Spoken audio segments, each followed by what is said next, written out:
Hello friends, तो आपका स्वागत है मिस्टर अजय यूट्यूब चैनल आज कुछ अलग सा।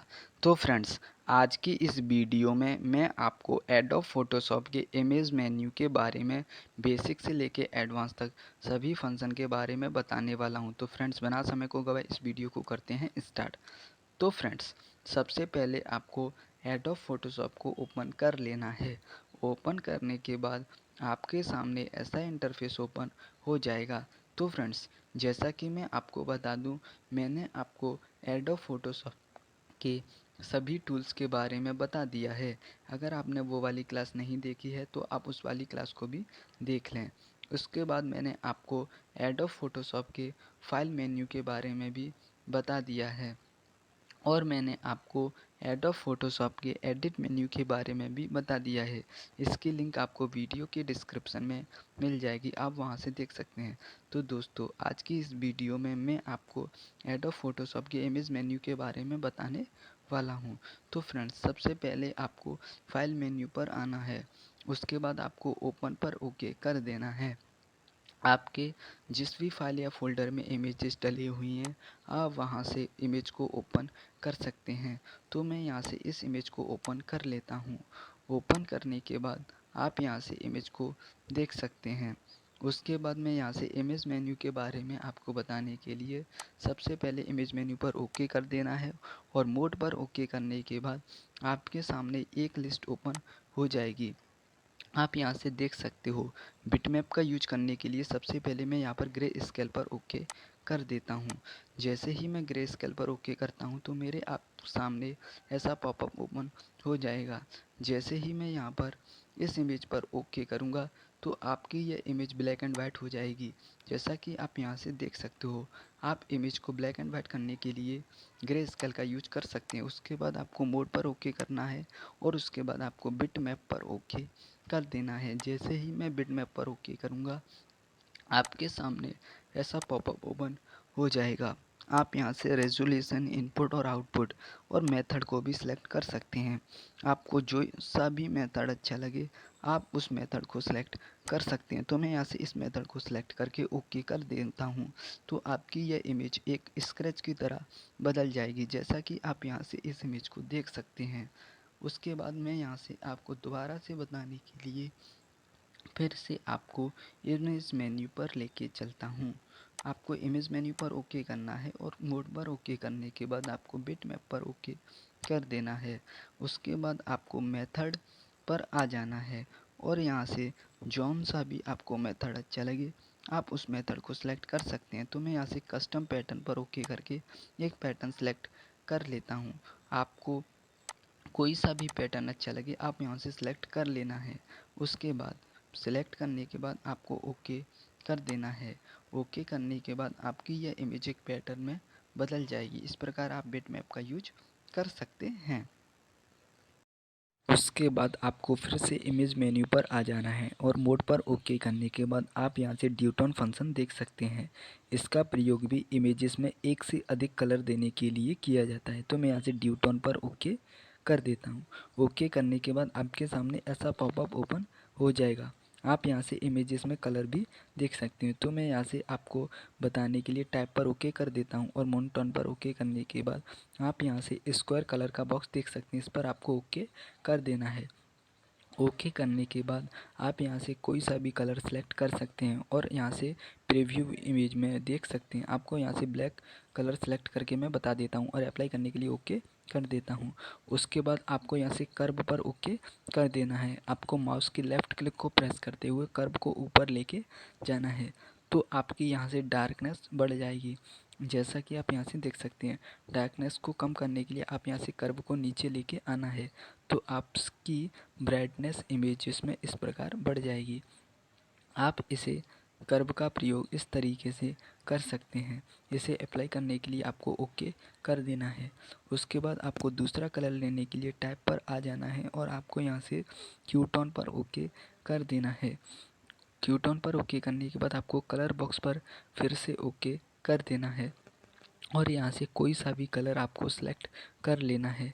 जैसा कि आप यहाँ से इमेजेस में प्रीव्यू को भी देख सकते हैं। मैं यहाँ से कोई सा भी कलर सेलेक्ट कर रहा हूँ तो इमेजेस में प्रीव्यू भी शो हो रहा है।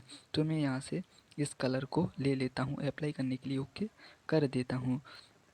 उसके बाद आपको कर्व पर ओके कर देना है। आप इसी इमेज की कलर की डार्कनेस को बढ़ाना चाहते हैं तो कर्व को ऊपर लेके आना है, और लाइटनेस को बढ़ाना चाहते हैं तो कर्व को नीचे लेके आना है। इस प्रकार आप यहाँ से इस कर्व का प्रयोग अलग अलग तरीके से कर सकते हैं। आप यहाँ से टैप करके भी इमेजेस में कलर फिल कर सकते हैं। अप्लाई करने के लिए आपको ओके कर देना है। आपको तीसरा कलर लेने के लिए फिर से टैप पर आना है और यहाँ से ट्रू टोन पर ओके कर देना है, और आपको फिर से कलर बॉक्स पर ओके करके यहाँ से कोई सा भी कलर सेलेक्ट कर लेना है। जैसा कि आप यहाँ से इमेजेस में कलर फिल होते हुए देख सकते हैं। अप्लाई करने के लिए ओके आपको कर देना है। उसके बाद आपको कर्व पर ओके कर देना है। डार्कनेस को बढ़ाने के लिए, डार्कनेस को कम करने के लिए कर्व को नीचे लेके आना है। अप्लाई करने के लिए आपको यहाँ से ओके कर देना है। आपको यहाँ से चौथा कलर देने के लिए टैप पर फिर से आ जाना है और यहाँ से क्यू टोन पर ओके कर देना है। उसके बाद आपको यहाँ से कलर बॉक्स पर ओके करने के बाद आप यहाँ से कलर को देख सकते हैं। आप यहाँ से अधिक कलर फिल करने के लिए इस लिस्ट में से कोई सा भी कलर आपको सेलेक्ट कर लेना है, और आप यहाँ से इमेजेस में प्रीव्यू को भी देख सकते हैं। तो मैं यहाँ से कोई सा भी कलर लिस्ट के द्वारा सेलेक्ट कर सकता हूँ, और यहाँ से प्रीव्यू को भी आप देख सकते हैं। इस प्रकार आप यहाँ से कलर सेलेक्ट कर सकते हैं। अप्लाई करने के लिए ओके कर देना है। इस प्रकार इमेजेस में आप कलर डाल सकते हैं, और यहाँ से कर्व के द्वारा आप यहाँ से डार्कनेस को बढ़ा सकते हैं और डार्कनेस को आप यहाँ से कम भी कर सकते हैं। आप इस कर्व का प्रयोग अलग अलग तरीके से कर सकते हैं, जैसा कि आप यहाँ से इमेजेस को देख सकते हैं। अप्लाई करने के लिए ओके कर देना है। इस प्रकार आप इमेजेस में कलर फिल कर सकते हैं। उसके बाद आपको फिर से नए फंक्शन का प्रयोग बताने के लिए इमेज मेन्यू पर आ जाना है, और मोड पर ओके करने के बाद आप यहाँ से इंडेक्स्ड कलर को देख सकते हैं। इसका प्रयोग इमेज की प्रॉपर्टी को बिना लूज किए आप यहाँ से इमेज को रिसाइज कर सकते हैं। तो मैं यहाँ से इंडेक्स्ड कलर पर ओके कर देता हूँ। ओके करने के बाद आप यहाँ से इमेजेस के ऊपर नेम को भी देख सकते हैं, इंडेक्स्ड। इस प्रकार आप यहाँ से इंडेक्स्ड कलर में चेंज कर सकते हैं। मैं यहाँ से आपको प्रैक्टिकल के द्वारा बताने के लिए इसे सेव एज पर ओके करके इसे सेव करके आपको बता देता हूँ, और फाइल नेम में यहाँ से इंडेक्स्ड डाल देता हूँ। इसे मैं आपको डेस्कटॉप पर सेव करके बता देता हूँ। तो मेरी यह इमेज सेव हो चुकी है। उसके बाद मैं यहाँ से फिर से आपको एक नई इमेज को सेव करके बता देता हूँ RGB कलर में। तो यहाँ से RGB पर सेलेक्ट करना है और आपको सेव एज पर ओके कर देना है। सेव एज पर ओके करने के बाद मैं यहाँ से फाइल नेम पर RGB टाइप कर देता हूँ, ताकि आपको दोनों इमेजेस में कंपेयर करने में कोई परेशानी ना हो। तो मैं यहाँ से RGB पर ओके कर देता हूँ और ओके कर देता हूँ। तो मेरी ये दोनों इमेज डेस्कटॉप पर सेव हो चुकी हैं। उसके बाद मैं यहाँ से अब आपको दोनों इमेजेस को बता देता हूँ।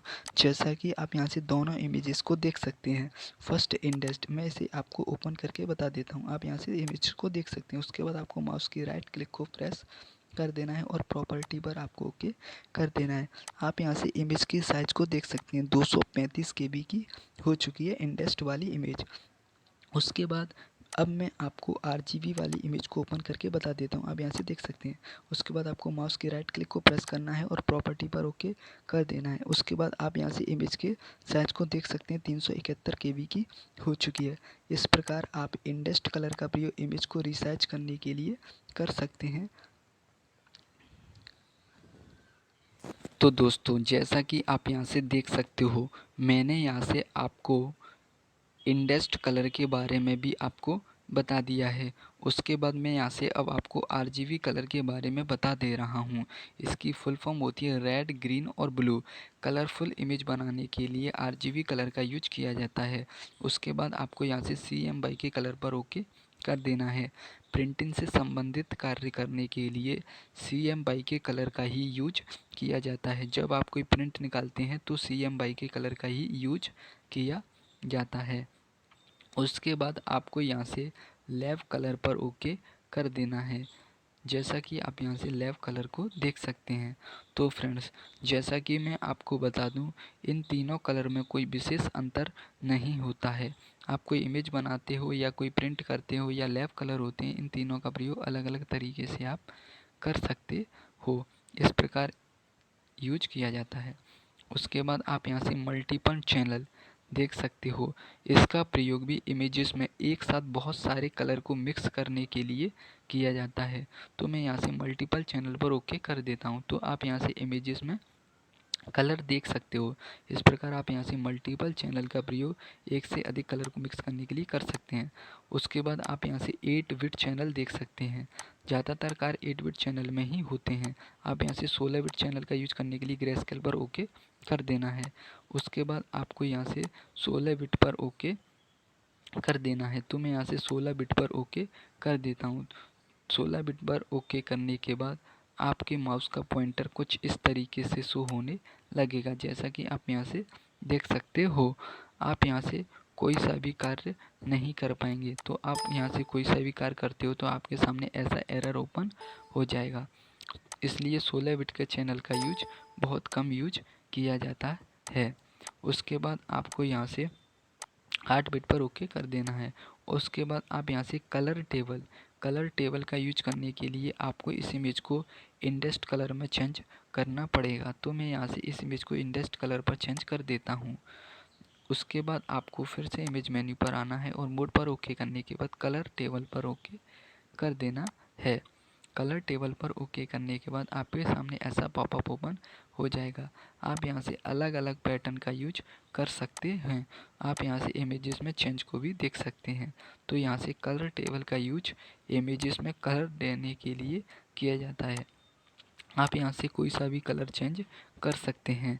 इस प्रकार आप यहाँ से कलर टेबल का यूज इमेजेस में कलर देने के लिए, कलरफुल कलर देने के लिए किया जाता है, जैसा कि आप यहाँ से देख सकते हैं। उसके बाद आपको यहाँ से सैंपल ले लेना है और आप यहाँ से सैंपल के द्वारा भी कलर चेंज कर सकते हैं। आप यहाँ से माउस के पॉइंटर को देख सकते हैं। आपको ओनली माउस के लेफ्ट क्लिक को प्रेस कर देना है बॉक्सेस में, आपके कलर चेंज हो जाएंगे। तो दोस्तों, इस प्रकार आप यहाँ से कलर टेबल का यूज कर सकते हैं। उसके बाद आपको यहाँ से असाइन प्रोफाइल पर ओके कर देना है। इसका प्रयोग भी इमेजेस में कलर देने के लिए किया जाता है। आप यहाँ से कोई सा भी पैटर्न सेलेक्ट कर लेना है। आप यहाँ से इमेजेस में चेंज देख सकते हो, कलर में चेंज हो रहा है। इस प्रकार आप यहाँ से इमेजेस में कलर चेंज कर सकते हो। इसका प्रयोग बहुत कलर देने के लिए किया जाता है। आप यहाँ से इसका प्रयोग कलर चेंज करने के लिए कर सकते हैं। उसके बाद आपको यहाँ से कन्वर्ट टू प्रोफाइल पर ओके कर देना है। इसका प्रयोग भी इमेजेस में कलर चेंज करने के लिए किया जाता है। इसका कोई ख़ास यूज नहीं होता है। आप यहाँ से कोई सा भी पैटर्न सेलेक्ट करके कलर दे सकते हैं। आप यहाँ से किसी भी पैटर्न का यूज कर सकते हैं और यहाँ से इमेज में अप्लाई कर सकते हैं। तो आप यहाँ से कोई सा भी पैटर्न यूज कर लेता हूँ प्रोफाइल पर ओके करने के बाद। आप यहाँ से इस प्रकार आप यहाँ से इसका यूज कर सकते हैं। अगले फंक्शन का यूज करने के लिए आपको सबसे पहले इमेज मेन्यू पर आ जाना है और आपको एडजस्टमेंट पर ओके कर देना है। तो आपके सामने यह लिस्ट ओपन हो जाएगी। आपको सबसे ऊपर दिख रहे लेवल्स पर ओके कर देना है। तो आपके सामने ऐसा पॉपअप ओपन हो जाएगा। आपको माउस के लेफ़्ट क्लिक को प्रेस करते हुए पॉइंटर को लेफ़्ट साइड में लाना है, तो आपकी ब्राइटनेस बढ़ जाएगी। अगर आप डार्कनेस को बढ़ाना चाहते हैं तो आप अपने माउस के पॉइंटर को राइट साइड की ओर कर सकते हैं, तो आपकी डार्कनेस बढ़ जाएगी। आप इस प्रकार ब्राइटनेस और डार्कनेस को बढ़ा सकते हैं। जैसा कि आप यहाँ से देख सकते हैं, आपको माउस के पॉइंटर को आगे लेके जाना है तो आपकी ब्राइटनेस बढ़ जाएगी। इसके द्वारा आप यहाँ से डार्कनेस भी बढ़ा सकते हैं, जैसा कि आप यहाँ से देख सकते हैं। उसके बाद आपको रेड पर सेलेक्ट कर देना है, तो आपके इस इमेज में रेड कलर इफ़ेक्ट बढ़ जाएगा। जैसा कि आप यहाँ से देख सकते हो, आपको ओनली रेड कलर के इफ़ेक्ट को बढ़ाना है। तो आपको रेड कलर सेलेक्ट करने के बाद आपको यहाँ से उसके बाद आपको ग्रीन सेलेक्ट कर लेना है।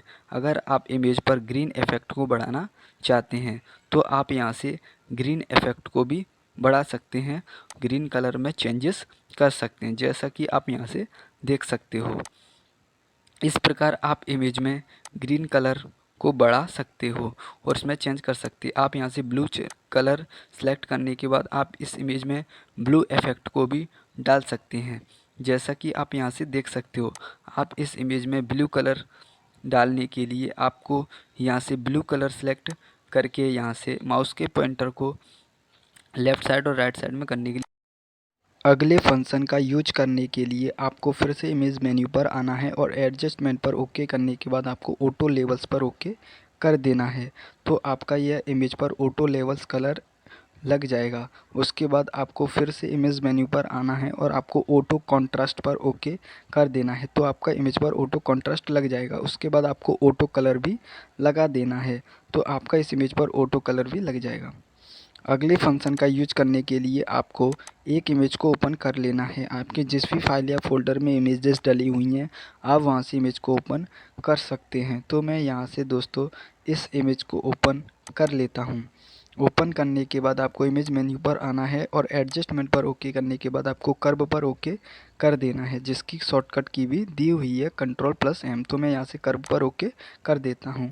उसके बाद आपके सामने ऐसा पॉपअप ओपन हो जाएगा, जैसा कि आप यहाँ से देख सकते हो। आप यहाँ से चैनल्स भी देख सकते हो, जिसमें RGB रेड, ग्रीन और ब्लू कलर दिए हुए हैं। RGB पर मिक्स कलर होते हैं। तो मैं यहाँ से माउस की लेफ़्ट क्लिक को प्रेस करता हूँ और कर्व को ऊपर की ओर ड्रैग कर देता हूँ, तो आपकी ब्राइटनेस बढ़ जाएगी। जैसा कि आप यहाँ से देख सकते हो, आप कर्व के द्वारा ब्राइटनेस बढ़ा सकते हो। उसके बाद यदि आपको ब्राइटनेस कम करनी है तो आपको इस कर्व को नीचे लेके आ जाना है। तो आप यहाँ से ब्राइटनेस को कम कर सकते हैं। आप इस कर्व का अलग अलग तरीके से यूज भी कर सकते हैं। आप चाहें कैसे भी इसका यूज कर सकते हैं। तो आप यहाँ से देख सकते हैं मेरी ब्राइटनेस कम हो चुकी है और डार्कनेस भी आ चुकी है। इस प्रकार आप यहाँ से कर्व का यूज कर सकते हैं ब्राइटनेस बढ़ाने के लिए और ब्राइटनेस को कम करने के लिए। उसके बाद आपको इससे पेंसिल की ड्रॉ करके भी आप यहाँ से कर्व का यूज कर सकते हैं। तो मैं यहाँ से माउस की लेफ़्ट क्लिक को प्रेस करता हूँ और ड्रॉ कर देता हूँ। तो आप यहाँ से ड्रॉ करके भी इसका यूज कर सकते हैं और ब्राइटनेस को कम ज़्यादा कर सकते हैं ड्रॉ करके। उसके बाद आपको चैनल पर आना है और रेड पर ओके कर देना है। तो आप यहाँ से रेड कलर को बढ़ा सकते हैं और यहाँ से ब्राइटनेस को भी कम कर सकते हैं। उसके बाद आपको फिर से ग्रीन पर आना है और आप यहाँ से ग्रीन कलर को बढ़ा सकते हैं और ग्रीन कलर को कम भी कर सकते हैं, जैसा कि आप यहाँ से देख सकते हो। उसके बाद आपको फिर से ब्लू पर ओके कर देना है। आप यहाँ से कर्व के द्वारा ब्लू कलर को बढ़ा सकते हैं इमेज पर डार्कनेस को, और यहाँ से ब्लू कलर के डार्कनेस को भी कम भी कर सकते हैं। इस प्रकार आप यहाँ से कर्व का यूज कर सकते हैं। उसके बाद आपको एडजस्टमेंट पर आना है और ब्राइटनेस एंड कॉन्ट्रास्ट पर ओके कर देना है। आप यहाँ से इमेज की ब्राइटनेस को बढ़ा सकते हैं। तो आपको माउस की लेफ़्ट क्लिक को प्रेस करते हुए इस पॉइंट को ड्रैग कर देना है आगे की तरफ, तो आपकी ब्राइटनेस बढ़ जाएगी। अगर आप इस पॉइंटर को पीछे की ओर लेके जाते हैं तो आपकी डार्कनेस बढ़ जाएगी और ब्राइटनेस कम हो जाएगी। इस प्रकार आप यहाँ से ब्राइटनेस का यूज कर सकते हैं। जैसा कि आप यहाँ से टाइप करके भी आप यहाँ से ब्राइटनेस को बढ़ा सकते हैं और आप यहाँ से ब्राइटनेस को कम भी कर सकते हैं। उसके बाद आप यहाँ से कॉन्ट्रास्ट को भी देख सकते हैं। इस प्रकार आप यहाँ से कॉन्ट्रास्ट का भी यूज कर सकते हैं। माउस के लेफ़्ट क्लिक को प्रेस करते हुए आगे पॉइंटर को लाना है और पीछे पॉइंटर को लाना है। तो आप यहाँ से कॉन्ट्रास्ट का यूज भी कर सकते हैं और आपको ओके कर देना है।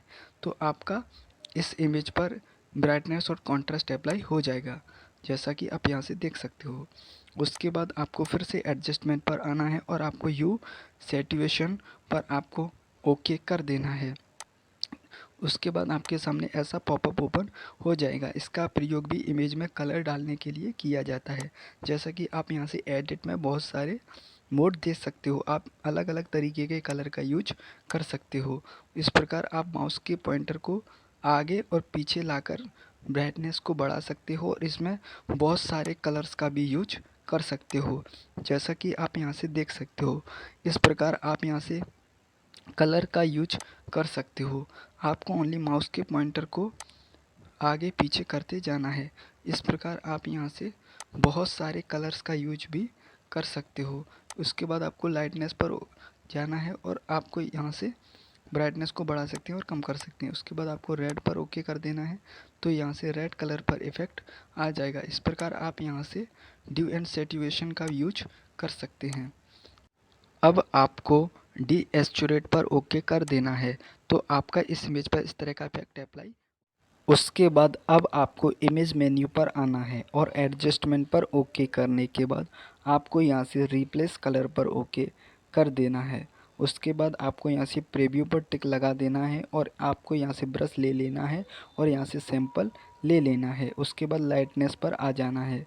उसके बाद आपको यहाँ से पॉइंटर को आगे और पीछे की ओर लेके जाना है। तो मैं यहाँ से पॉइंटर को पीछे की ओर लेके जाता हूँ, तो यहाँ से कलर रिप्लेस हो चुका है। इस प्रकार आप यहाँ से कलर को रिप्लेस कर सकते हैं और अप्लाई करने के लिए आपको ओके कर देना है, तो आपका इमेज पर कलर अप्लाई हो जाएगा। इस प्रकार आप यहाँ से रिप्लेस कलर का यूज कर सकते हैं। तो दोस्तों अब आपको एडजस्टमेंट पर आना है और सिलेक्टिव कलर पर ओके कर देना है। आप यहाँ से इमेज पर कलर डालने के लिए सिलेक्टिव कलर का यूज कर सकते हैं, जैसा कि आप यहाँ से इमेज पर कलर देख सकते हैं। उसके बाद अब आपको फिर से एडजस्टमेंट पर आना है और सिलेक्टिव कलर पर ओके कर देना है। आप यहाँ से इस इमेज पर भी अलग अलग तरीके के कलर अप्लाई कर सकते हैं, जैसा कि आप यहाँ से इमेज पर कलर देख सकते हैं। मैं यहाँ से माउस की लेफ़्ट क्लिक को प्रेस करते हुए पॉइंटर को आगे और पीछे कर रहा हूँ। इस प्रकार आप यहाँ से कलर को चेंज कर सकते हैं और इमेज में इफ़ेक्ट भी लगा सकते हैं, जैसा कि आप यहाँ से देख सकते हो। आप यहाँ से कलर चेंज भी कर सकते हैं और अलग अलग कलर को यहाँ से अप्लाई कर सकते हो। आपको यहाँ से सियान, मोनोजुला, येलो और ब्लैक अलग अलग तरीके के कलर दिए हुए हैं। आप यहाँ से बहुत सारे कलर को यूज कर सकते हैं। उसके बाद आपको अब आना है चैनल मिक्सर। तो आपको यहाँ से चैनल मिक्सर पर ओके करने के बाद ऐसा पॉपअप ओपन हो जाएगा। इसका प्रयोग भी इमेज में कलर देने के लिए किया जाता है। आप यहाँ से इसका प्रयोग में इमेज में कलर देने के लिए कर सकते हैं, जैसा कि आप यहाँ से देख सकते हो। तो फ्रेंड्स, जैसे ही मैं यहाँ से मोनोक्रोम पर ओके करूँगा, तो यहाँ से एक अलग इफ़ेक्ट आ जाएगा, जैसा कि आप यहाँ से देख सकते हो। इस प्रकार आप यहाँ से इमेजेस में अलग अलग कलर और इफ़ेक्ट देने के लिए चैनल मिक्सर कलर का भी यूज कर सकते हैं। आपको ओनली माउस की लेफ़्ट क्लिक को प्रेस करते हुए पॉइंटर को आगे और पीछे कर देना है, तो आप यहाँ से चैनल मिक्सर कलर का प्रयोग कर सकते हैं। उसके बाद अब आपको इमेज मेन्यू पर आना है और एडजस्टमेंट पर ओके करने के बाद आपको ग्रेडियंट मैप पर ओके कर देना है। तो आप यहाँ से ग्रेडियंट मैप के द्वारा इमेजेस में अलग अलग तरीके की ग्रेडियंट कलर अप्लाई कर सकते हो, जैसा कि आप यहाँ से देख सकते हो। आप यहाँ से किसी भी प्रकार के ग्रेडियंट कलर का यूज कर सकते हो। तो मैं यहाँ से इस वाले कलर को अप्लाई कर देता हूँ। इस प्रकार आप यहाँ से कलर को अप्लाई ग्रेडियंट कलर को अप्लाई कर सकते हैं और आपको यहाँ से अप्लाई करने के लिए ओके कर देना है, तो कलर अप्लाई हो जाएगा। उसके बाद आपको यहाँ से इन्वर्ट पर ओके कर देना है। जैसे ही मैं इन्वर्ट पर ओके करूँगा, तो मेरी यह इमेज एक एक्सरे की तरह बदल जाएगी। तो मैं यहाँ से इस पर इन्वर्ट पर ओके कर देता हूँ, तो आपकी इमेज इन्वर्ट हो जाएगी। उसके बाद अब आपको इक्वलाइज पर ओके कर देना है, तो आपकी इमेज इक्वलाइज हो जाएगी।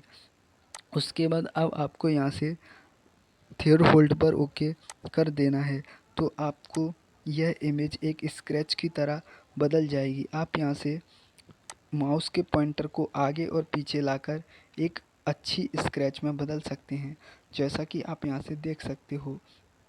आप इसका प्रयोग इमेज को स्क्रैच में बदलने के लिए, एक पेंटिंग अथवा ड्राइंग में बदलने के लिए कर सकते हैं। अप्लाई करने के लिए ओके कर देना है। इस प्रकार आप यहाँ से इस इमेज का प्रयोग एक स्क्रैच अथवा ड्राइंग की भांति बदलने के लिए कर सकते हैं।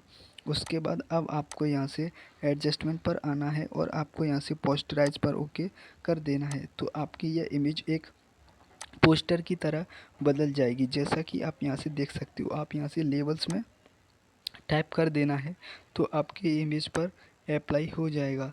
जैसा कि आप यहाँ से देख सकते हो, मेरी एक इमेज पोस्टर की तरह बदल चुकी है। इसे मैं आपको जूम करके भी बता देता हूँ।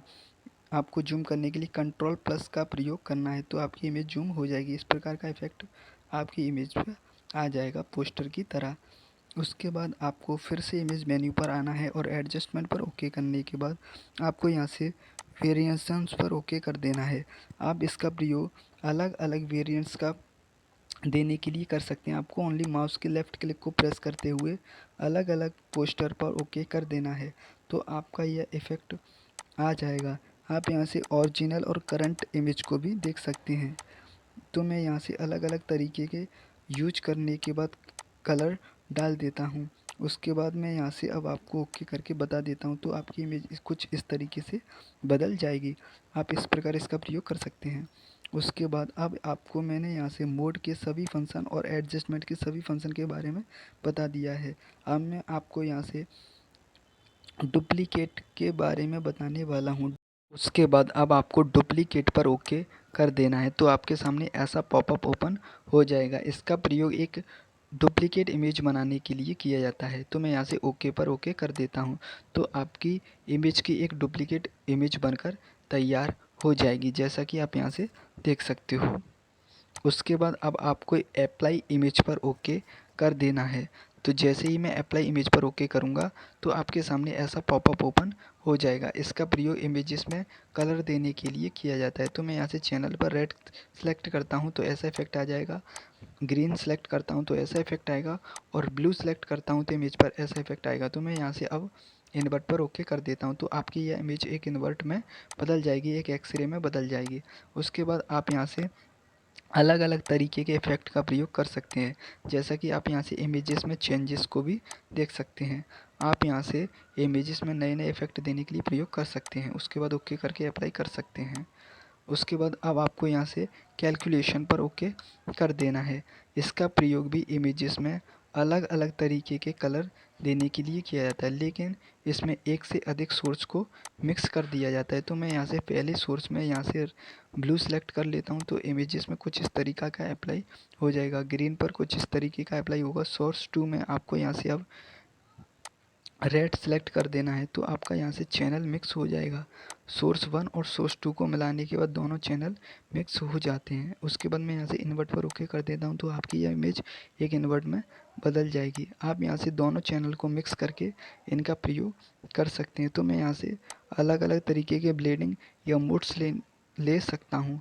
आप यहाँ से इसका प्रयोग दो चैनल को मिक्स करने के बाद एक इमेज में अप्लाई कर सकते हैं। जैसा कि आप यहाँ से देख सकते हो, बहुत सारे मोड दिए हुए हैं। आप यहाँ से किसी भी प्रकार के कोई से भी मोड का यूज कर सकते हो। उसके बाद आपको यहाँ से अप्लाई करने के लिए आपको ओके पर ओके कर देना है, तो इमेज पर अप्लाई हो जाएगा। इस प्रकार आप यहाँ से चैनल मिक्स कर सकते हैं। उसके बाद अब आपको यहाँ से इमेज साइज पर ओके कर देना है। इसका प्रयोग इमेज का साइज बदलने के लिए किया जाता है, एमबी को केबी में और केबी को एमबी में।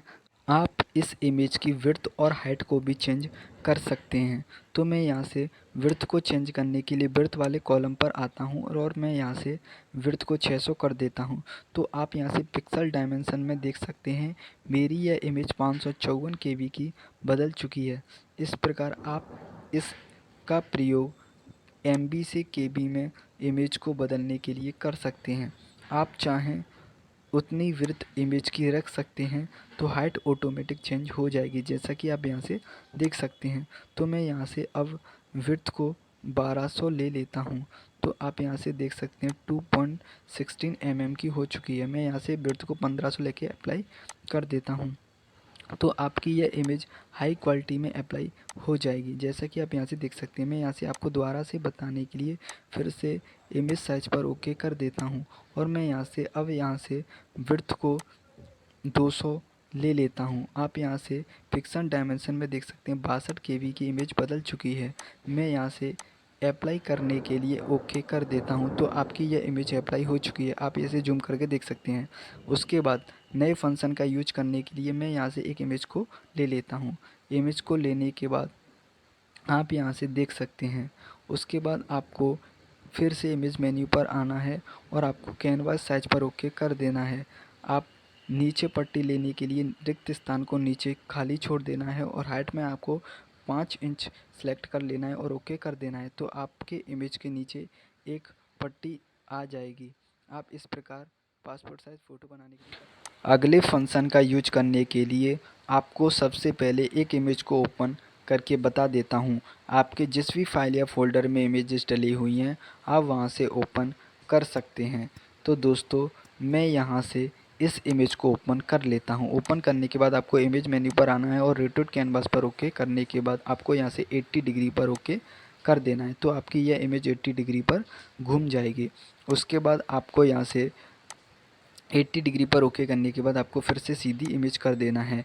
आप यहाँ से इस इमेज को 90 डिग्री घुमा सकते हैं, जैसा कि आप यहाँ से इमेज को देख सकते हैं। उसके बाद आपको 90 डिग्री क्लॉकवाइज घुमाने के लिए आप यहाँ से इसका प्रयोग भी कर सकते हैं। तो दोस्तों अगले फंक्शन है एविट्री। इसका प्रयोग बताने के लिए मैं यहाँ से एक इमेज को ओपन कर लेता हूँ। तो आप यहाँ से इमेज को देख सकते हैं, यह इमेज टेढ़ी है। उसके बाद आपको यहाँ से रोटेट कैनवास पर ओके करना है और एविट्री पर ओके करने के बाद आप यहाँ से एंगल आ जाएगा। तो आपको इस इमेज को घुमाने के लिए ओके कर देना है। इस प्रकार आप यहाँ से इसका प्रयोग इमेज को घुमाने के लिए कर सकते हैं। उसके बाद आपको फिर से बताने के लिए मैं यहाँ से रोटेट कैनवास पर ओके करता हूँ और फ्लिप कैनवास हॉरिजेंटली, मतलब आपको यहाँ से इस इमेज को लेफ़्ट और राइट साइड में बदलने के लिए आप यहाँ से फ्लिप कैनवास हॉरिजॉन्टल का प्रयोग कर सकते हैं। अब आप यहाँ से इस इमेज को टॉप या बॉटम घुमाने के लिए आप यहाँ से इस प्रकार इसका प्रयोग कर सकते हैं। तो मैं यहाँ से फिर से घुमाने के लिए फ्लिप कैनवास वर्टिकल पर ओके कर देता हूँ। आप यहाँ से टॉप या बॉटम इमेज को घुमा सकते हैं। उसके बाद अब आपको क्रॉप का प्रयोग बताने के लिए आपको रेक्टेंगुलर मार्की टूल के द्वारा एक सिलेक्शन बना लेना है। सिलेक्शन बनाने के बाद आपको इमेज मेन्यू पर ओके कर देना है और क्रॉप पर ओके कर देना है। तो आपकी यह इमेज क्रॉप हो जाएगी। इस प्रकार आप यहाँ से क्रॉप का यूज कर सकते हैं। तो फ्रेंड्स अगले फंक्शन का यूज करने के लिए मैं यहाँ से एक न्यू ब्लैंक पेज ले लेता हूँ। आप कीबोर्ड से Ctrl+N प्रेस करके भी एक न्यू ब्लैंक पेज ले सकते हैं। मैं यहाँ से ट्रांसपेरेंट लेने के लिए एक न्यू ब्लैंक पेज ले लेता हूँ। उसके बाद मैं यहाँ से एक इमेज को ओपन करने के लिए ओपन पर ओके करने के बाद इस इमेज को ले लेता हूँ और मैं यहाँ से मूव टूल के द्वारा इसे ड्रैग कर देता हूँ। आप यहाँ से इस इमेज को ड्रैग कर सकते हैं। मैं यहाँ से अब आपको इसका प्रयोग बताऊंगा। मैं यहाँ से ट्रांसपेरेंट बैकग्राउंड को बताने के लिए यह प्रयोग बता रहा हूँ। तो मैं यहाँ से इस इमेज को अप्लाई कर देता हूँ, जैसा कि आप यहाँ से देख सकते हैं। जैसा कि आप इस इमेज के साइड में देख सकते हैं, यह ट्रांसपेरेंट बैकग्राउंड है। आप इसे एक क्लिक के द्वारा कैसे हटा सकते हैं इसे मैं आपको बताने वाला हूँ। तो आपको इमेज मेन्यू पर ओके कर देना है। इमेज मेन्यू पर ओके करने के बाद आपको यहाँ से ट्रिम पर ओके कर देना है। उसके बाद आपको यहाँ से वेस्ट ऑन, जैसा कि आप यहाँ से देख सकते हैं, सबसे ऊपर लिखा हुआ है ट्रांसपेरेंट पिक्सल, सेलेक्ट कर देना है और आपको ओके कर देना है। जैसे ही मैं ओके करूँगा तो यहाँ से ट्रांसपेरेंट बैकग्राउंड हट चुका है। इस प्रकार आप यहाँ से ट्रांसपेरेंट पिक्सल का प्रयोग कर सकते हैं। उसके बाद नए फंक्शन का प्रयोग बताने के लिए मैं यहाँ से एक इमेज को ओपन कर लेता हूँ और उसके बाद मैं यहाँ से एक इमेज को ओपन कर लेता हूँ। ओपन करने के बाद मैं यहाँ से मूव टूल के द्वारा इसे ड्रैग कर देता हूँ। ड्रैग करने के बाद आप यहाँ से इस इमेज को देख सकते हैं। जैसा कि आप यहाँ से देख सकते हो, मैंने इस इमेज को ड्रैग कर दिया है। उसके बाद मैं यहाँ से इस इमेज को बताने के लिए इस इमेज को थोड़े बैकग्राउंड के अंदर डाल देता हूँ। जैसा कि आप यहाँ से इस इमेज को देख सकते हैं, मैंने इस इमेज को बैकग्राउंड के थोड़े अंदर कर देता हूँ। तो आपकी यह इमेज क्रॉप हो जाएगी। इसका प्रयोग बताने के लिए मैं यहाँ से इस इमेज को थोड़े बैकग्राउंड के अंदर डाल देता हूँ, जैसा कि आप यहाँ से देख सकते हैं। उसके बाद आपको इमेज मेन्यू पर ओके कर देना है और ट्रिम पर ओके कर देना है। उसके बाद आपको यहाँ से टॉप लेफ्ट पिक्सल कलर पर ओके कर देना है। तो आपकी यह इमेज क्रॉप हो जाएगी जितनी आपकी इमेज अंदर डली हुई है। इसका प्रयोग दोबारा से बताने के लिए मैं इस इमेज को अब यहाँ से बॉटम में अंदर डाल देता हूँ, जैसा कि आप यहाँ से देख सकते हैं। उसके बाद आपको इमेज मेन्यू पर ओके कर देना है और ट्रिम पर ओके कर देना है। उसके बाद आपको यहाँ से बॉटम राइट पिक्सल कलर पर ओके कर देना है। ओके करने के बाद आपकी इमेज बॉटम से क्रॉप हो जाएगी। इस प्रकार आप यहाँ से ट्रिम फंक्शन का प्रयोग कर सकते हैं। अगले फंक्शन का प्रयोग बताने के लिए मैं इस इमेज को बैकग्राउंड के अंदर डाल देता हूँ। उसके बाद आपको यहाँ से रिवील ऑल पर ओके कर देना है। जैसे ही मैं रिवील ऑल पर ओके करूँगा तो जितनी मेरी इमेज अंदर डली हुई है उसका एक न्यू बैकग्राउंड बनकर तैयार हो जाएगा, जैसा कि आप यहाँ से देख सकते हैं। उसके बाद मैं इसे अननेसेसरी पार्ट को क्रॉप करने के लिए फिर से ट्रिम का प्रयोग आपको बताऊंगा। तो मैं यहाँ से इमेज मेन्यू पर ओके कर देता हूँ और ट्रिम पर ओके कर देता हूँ। आप यहाँ से टॉप लेफ्ट पिक्सल कलर यहाँ से इस प्रकार आप इसका प्रयोग कर सकते हैं। दोबारा से प्रयोग बताने के लिए मैं इस इमेज को बॉटम के थोड़ा अंदर डाल देता हूँ। उसके बाद आपको इमेज मेन्यू पर ओके कर देना है और रिवील ऑल पर ओके कर देना है। तो मेरी इमेज जितनी अंदर डली हुई है उतना एक बैकग्राउंड बनकर तैयार हो जाएगा, जैसा कि आप यहाँ से इस इमेज को देख सकते हैं। फिर से मैं ट्रिम का प्रयोग बताने के लिए ट्रिम पर ओके कर देता हूँ और उसके बाद आपको यहाँ से बॉटम राइट पिक्सल कलर पर ओके कर देना है। तो आपकी यह इमेज उसी तरह की हो जाएगी। अगले फंक्शन का प्रयोग बताने के लिए आपको फिर से इमेज मेन्यू पर आना है और हिस्टोग्राम पर ओके कर देना है। आप इस इमेज की हिस्ट्री को चेक कर सकते हैं। आप जो भी कलर यहाँ पर सेलेक्ट करते हैं चैनल में उसकी हिस्ट्री यहाँ पर आ जाएगी। तो मैं यहाँ से नया चैनल सेलेक्ट करने के लिए फिर से रेड पर ओके कर देता हूँ। तो आप यहाँ से रेड कलर की हिस्ट्री चेक कर सकते हैं, ग्रीन की हिस्ट्री चेक कर सकते हैं। उसके बाद आप यहाँ से जो भी कलर यहाँ से लगे हुए हैं आप यहाँ से ब्लू कलर की हिस्ट्री भी चेक कर सकते हैं और अप्लाई कर देना है। तो आप यहाँ से हिस्ट्री चेक कर सकते हैं। उसके बाद आपको यहाँ से ट्रैप का प्रयोग करने के लिए आपको यहाँ से मोड पर ओके कर देना है और आपको यहाँ से CMYK के कलर पर ओके कर देना है। उसके बाद आप यहाँ से ट्रैप का प्रयोग कर सकते हैं। तो मैं यहाँ से ट्रैप पर ओके कर देता हूँ। आप यहाँ से विड्थ 10 विड्थ तक अप्लाई कर सकते हैं। इससे ऊपर करेंगे तो आपके सामने ऐसा पॉपअप आ जाएगा।